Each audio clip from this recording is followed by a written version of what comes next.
உறவுகள் மற்றும் அங்கங்கே நின்று கொண்டு பார்த்து கொண்டிருக்கும் பொதுமக்கள் அனைவருக்கும் எனது மாலை நேர வணக்கங்கள். இன்று நாம் கூடியிருப்பதற்கான காரணம், ஏன் வேண்டும் நாம் தமிழர் கட்சி ஆட்சி, நாம் தமிழர் கட்சி ஆட்சிக்கு வந்தால் என்னெல்லாம் செய்யும் என்பதை கொள்கை விளக்கு பொதுக்கூட்டமாக இன்று நாங்கள் பேச வந்திருக்கிறோம்.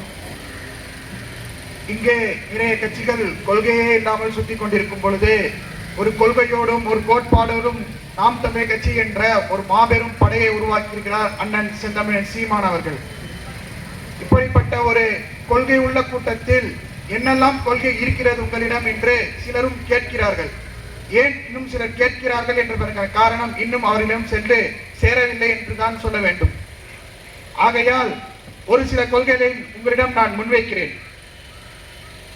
நாம் தமிழர் கட்சி ஆட்சிக்கு வந்தால் அனைவருக்குமான சமமான கல்வி இலவசமாக தரப்படும். அது சாத்தியமா என்று கேட்பவர்களுக்கு சாத்தியப்படுத்துவதே எங்களின் வேலை. அதற்காக தான் நாங்கள் இங்கே கூடியிருக்கிறோம். எப்படி இலவசமாக கொடுக்க முடியும் என்றால், ஆரம்ப கல்வி முதல் ஆராய்ச்சி கல்வி வரை ஒவ்வொருவரும் மாணவர்களுக்கு தேவையான கல்வியை அவர்களுக்கு என்ன வேணுமோ அதை நம் சரியான முறையிலும் சரியான அணுகுமுறையில் சென்று சேர்த்தாலே போதும், அவர்களுக்கான கல்வியை அவர்களே தேர்ந்தெடுத்துக் கொள்வார்கள். இங்கே சிலர் நான் அதை செய்கிறேன் இதை செய்கிறேன் என்று வெறும் வெற்று பேச்சுக்கள் தான் இருக்கிறதே தவிர, முக்கியமாக இந்த திராவிட கட்சிகள் இதுவரை நம்மளை ஏமாற்றிக் கொண்டுதான் இருக்கிறது. இதுவரை சொன்ன ஒன்றையும் நிறைவேற்றியதும் இல்லை, நிறைவேற்ற போவதும் இல்லை.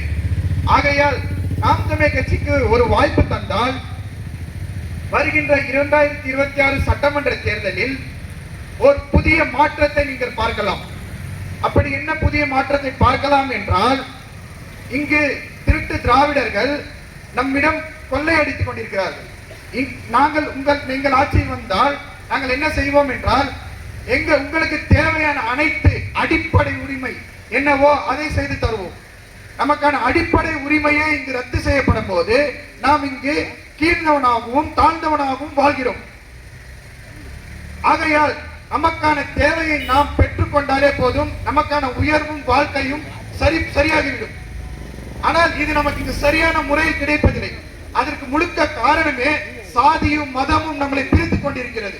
இங்க திராவிட கட்சிகள் என்ன செய்கிறது என்றால், சாதியையும் மதத்தையும் கொண்டு நம்மிடம் திணித்து, சாதி மதத்தால் நம்மளை திணித்து வைத்து, இங்க அவன் அந்த சாதிக்காரன் இந்த சாதிக்காரன், அந்த மதத்துக்காரன் இந்த மதத்துக்காரன் என்று கூறி நம் அனைவரையும் தமிழர் என்ற ஒன்றை மறந்து விட்டோம்.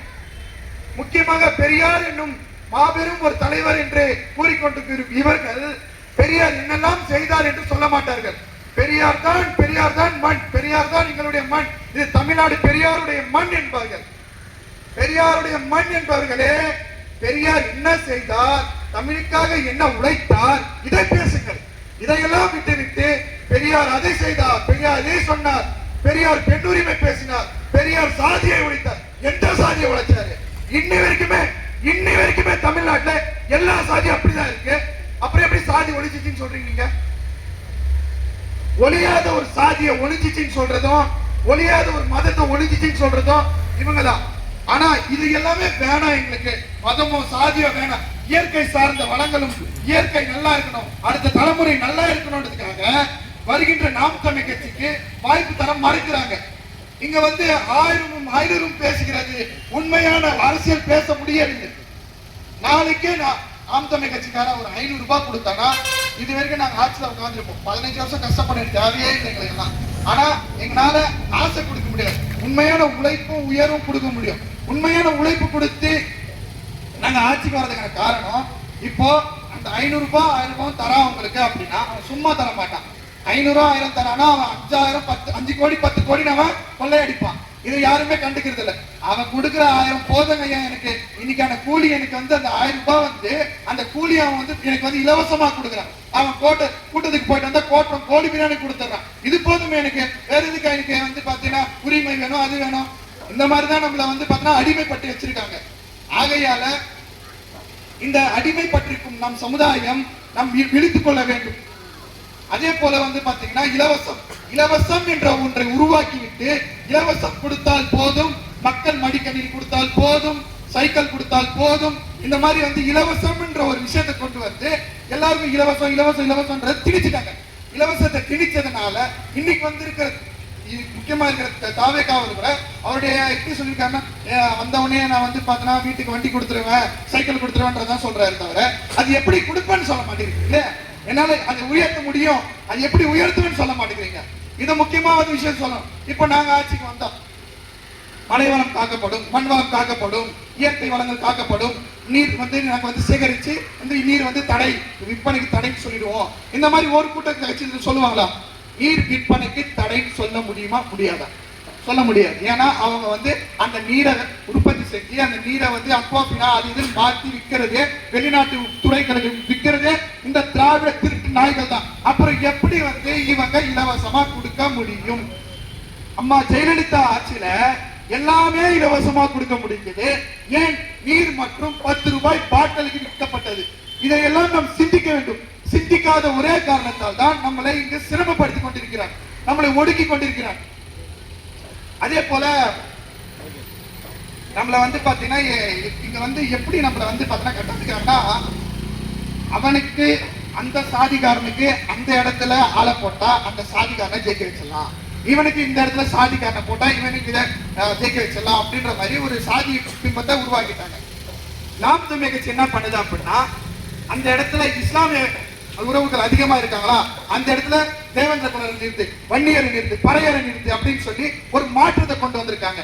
நேற்று தினமும் வந்து பாத்தீங்கன்னா எல்லாருமே வந்து பாத்தீங்கன்னா தீர்மானம் வாசிச்சாங்க. எங்களோட பொதுக்குழு நடந்துச்சு, அதுல வந்து தீர்மானம் வாசிச்சாங்க. ஒரு பிராமண பெண், எப்படி ஒரு பிராமண பெண் வந்து இஸ்லாமியர்களுக்கு தேவையான என்ன உரிமையோ அதை பேசிச்சு.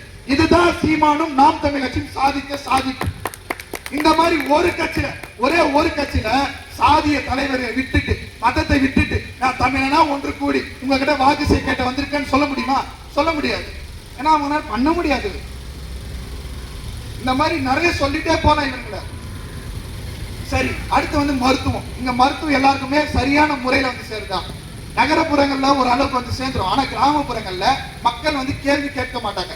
மக்கள் எப்படின்னா இங்க வந்து கிடைக்கிற மருந்தும் கிடைக்கிற உணவும் சாப்பிட்டு தன் வாழ்வாதாரத்துக்கான நகர்ந்து போயிடுவாங்க. ஆனா நம்ம அடிப்படை உரிமை வந்து மருந்து, மருத்துவம், கல்வி இதெல்லாமே வந்து நம்ம அடிப்படை உரிமை. ஆனா இந்த மருந்து வந்து பாத்தீங்கன்னா இங்க விற்பனைக்கு வந்துருச்சு. இந்த மருந்து எப்படி இங்க விற்பனைக்கு வந்த காரணம் என்ன தெரியுமா? நம்மளுடைய உணவு நஞ்சாயிடுச்சு. உணவு, ஒவ்வொரு உணவும் நம்மளுடைய நஞ்சால காரணம் எப்படின்னா, உணவுல வந்து பாத்தீங்கன்னா இன்னைக்கு வந்து பாத்தீங்கன்னா எங்கேயாவது விவசாயம் சரியான முறையில் நடக்குதா? எல்லாமே வந்து பாத்தீங்கன்னா ஆர்கானிக்கா வந்துடுச்சு. எல்லாமே வந்து பாத்தீங்கன்னா செயற்கை முறை. இப்ப எதுவுமே வந்து பாத்தீங்கன்னா இயற்கை முறையில எல்லாமே செயற்கை. விதை, நம்ம தக்காளி விதையில வந்து முன்னெல்லாம் வந்து பாத்தீங்கன்னா விதை கிடைக்கும். இப்ப அந்த தக்காளியில விதை இருக்கா? விதை இல்ல. எங்க போச்சு? எல்லாமே வந்து பாத்தீங்கன்னா தவக்கலகின் கொழுப்பு அப்படின்ற மாதிரி அது குறிப்பிடுறாங்க. இந்த மாதிரி வந்து பாத்தீங்கன்னா நம்மளுடைய இயற்கையும் நம்ம இடந்து கொள்ளையடிக்கப்பட்டது. இன்னைக்கு பரந்தூர் விமான நிலையம் எவ்வளவோ விவசாயிகள் இன்னி வரைக்குமே போராடிட்டு இருக்காங்க. ஆனா அந்த பரந்தூர் விவசாய நிலத்துக்காக ஏதாவது இவங்க வந்து பிரச்சனைக்கு வந்து முன்னெடுத்து நின்றுருக்காங்களா? ஆனா நாம் தமிழ் கட்சியும் அண்ணன் செந்தமிழன் சீமானும் இது வரைக்குமே அந்த இடத்துல பரந்தூர் விமான நிலையம் வந்துச்சுன்னா நான் முதல் ஆளா அங்கதான் நிப்பேன், நீ எப்படி வர வச்சுன்னா நான் பாக்குறேன் அப்படின்னு சொல்லி ஒரே காலோட நிக்கிறாரு. வர வைக்க முடியாது. நாம் தமிழ் கட்சி இருக்கிற வரைக்கும் நீங்க தூங்கவும், நிம்மதியா தூங்கவும் முடியாது, நிம்மதியா வாழவும் முடியாது, நிம்மதியா சம்பாதிக்கவும் முடியாது. ஏன்னா நாம் தமிழ் கட்சி இதுக்கு முன்னாடி யாரும் இல்ல, திமுக அதிமுக 2 பேர் இருந்தாங்க. தம்பி நீ கொள்ளையடிச்சு, தம்பி நீ கொள்ளையடிச்சுக்க, இந்த மாதிரி மாத்தி மாத்தி கொள்ளையடிச்சுனாங்க. யாரும் கேட்கல, நீ ஒரு 5 வருஷம் வச்சுக்கா, நீ ஒரு 5 வருஷம் வச்சுக்கா, அப்படிதான் மாத்தி மாத்தி இருந்துச்சு. இப்ப சீமானுன்ற ஒருத்தன் 15 வருஷமா வந்து மலையை பேசுறான், மண்ணை பேசுறான், நீரை பேசுறான், நிலத்தை பேசுறான். யாருடா மரத்தை பேசுறான், நீரை பேசுறான், நிலைய பேசுறான்? யார் இவன்? புதுசா வந்து நம்ம எப்படி சொல்றது, இப்போ நம்ம ஒரு ஆபீஸ்ல வேலை செய்யறோம், ஒரு அலுவலகத்துல வேலை செய்யறோம், நம்ம மேனேஜர் வந்து ஒரு புதுசா நம்மளுக்கு வந்து ஒருத்தர் அப்பாயின்ட் பண்ணிருக்காங்க. அந்த இடத்துல வந்து நம்மளோட நல்ல வேலை செஞ்சா என்ன பண்ணுவாங்கன்னா அவனை வளர்த்து விட்டுருவாங்க, நம்மளை விட்டுருவாங்க. நம்ம நினைப்போம் நம்மளும் நல்லா தானே வேலை செஞ்சோம், ஏன் நம்மளை இப்படி தள்ளிவிட்டாங்க அப்படின்ட்டு. அந்த மாதிரி நிலைமை தான் இப்ப வந்து இங்க வந்து பாத்தீங்கன்னா உருவாயிருக்கு. அவன் வந்து 2 பேரும் மாறி மாறி ஆட்சி பண்ணி திராவிடர்கள் நம்ம நாட்டை சுடுகாடாக மாட்டி விட்டார்கள். இந்த சுடுகாட்டை மீண்டும் நம் நாடாக திரும்ப வேண்டும் என்றால் நாம் தமிழ் கட்சி ஆட்சி வேண்டும். நன்றி, வணக்கம். நாம் தமிழர். அடுத்ததாக